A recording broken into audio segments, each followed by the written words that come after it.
श्री स्वामी समर्थ। तर आजचा हा संदेश तुला स्वामींचं दर्शन घडवून देईल।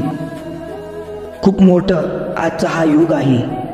आजचा हा संदेश तुझ्यासाठी खूपच चांगलं होणार आहे। जर तू हा संदेश शेवटपर्यंत ऐकशील तर याच्यामध्ये तुला स्वामींचं दर्शन कुठे ना कुठेतरी घडणार आहे। फक्त हा संदेशचा शेवट चुकवू नको, नाहीतर येणारा काळ तुझ्यासाठी खूपच धोकादायक ठरणार आहे। म्हणून हा संदेश दुर्लक्ष करू नको। तुझ्या मनामधल्या सर्व काही इच्छा आज लवकरात लवकर पूर्ण होईल। तेव्हा जेव्हा तू हा संदेश शेवटपर्यंत ऐकशील, हा संदेश दुर्लक्ष करू नको। हा संदेश साधा नाही आहे। तुला वाटत असेल हा संदेश खूप साधा असेल तर तू हा संदेशला दुर्लक्ष करून जाऊ शकतो, पण हा संदेश खूप एकामध्ये आहे। म्हणजे तुझ्या वाटेला सर्व येणारे सर्व दुःख आज नाहीसे होतील। तू हा संदेश डोळे बंद करून एकदा ऐक। तुझ्या जीवनामध्ये काय प्रभाव पडेल कमेंटमध्ये नक्की कळव, ज्याने असे संदेश तुझ्यापर्यंत येत जातील। आजचा हा संदेश बघितल्याशिवाय कोणीही जाऊ नका, कारण जर का तुम्ही हा संदेश दुर्लक्ष केला तर तुमच्याकडून खूप मोठी चुकी घडण्याची संभावना आहे। म्हणून हा संदेश दुर्लक्ष करू नको।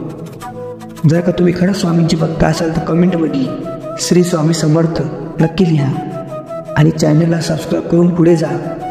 6 तासात तुम्हाला आनंदाच्या बातम्या येतील।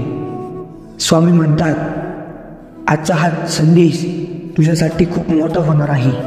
तेव्हा जेव्हा तो संदेश खूप एका मनाने आणि शांततेत ऐकशील, स्वामी काय सांगतात, तुझ्या पाठीशी मी तेव्हाच राहीन जेव्हा तू काही स्वतःसाठी नाही तर दुसऱ्यांसाठी चांगलं करशील। कधीही कोणावर जळू नको। तुझ्यामध्ये जर का खरंच काही करण्याची हिंमत असेल तर ते करून दाखव, पण कधी कोणावर जळू नको।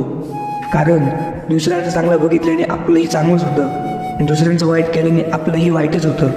आता तूच ठरव, तुला स्वतःचं चांगलं करून घ्यायचं आहे का दुसऱ्यांचा वाईट विचार करून स्वतःचं खूप वाईट करून घ्यायचं आहे।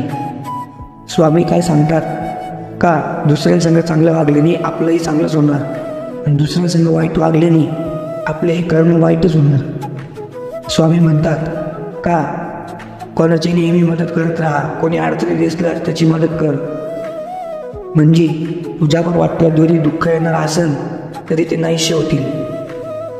स्वामी म्हणतात का मुख्य प्राण्यांना नेहमी जीव लाव, त्यांची मदत कर आणि त्यांच्यासोबतही चांगलंच वाग। स्वामी म्हणतात बाळा, खूप मोठे दुःख तुझ्यावर येतील, पण त्याला समोर जाण्याची ताकद तुझ्यामध्ये ठेव। कारण देव सोडल्याने आणि आईबाप सोडल्याने कोणीही कोणाचं नसतं। तुझ्या कधी कोणी मदतीला येईल असा विचारही करू नको।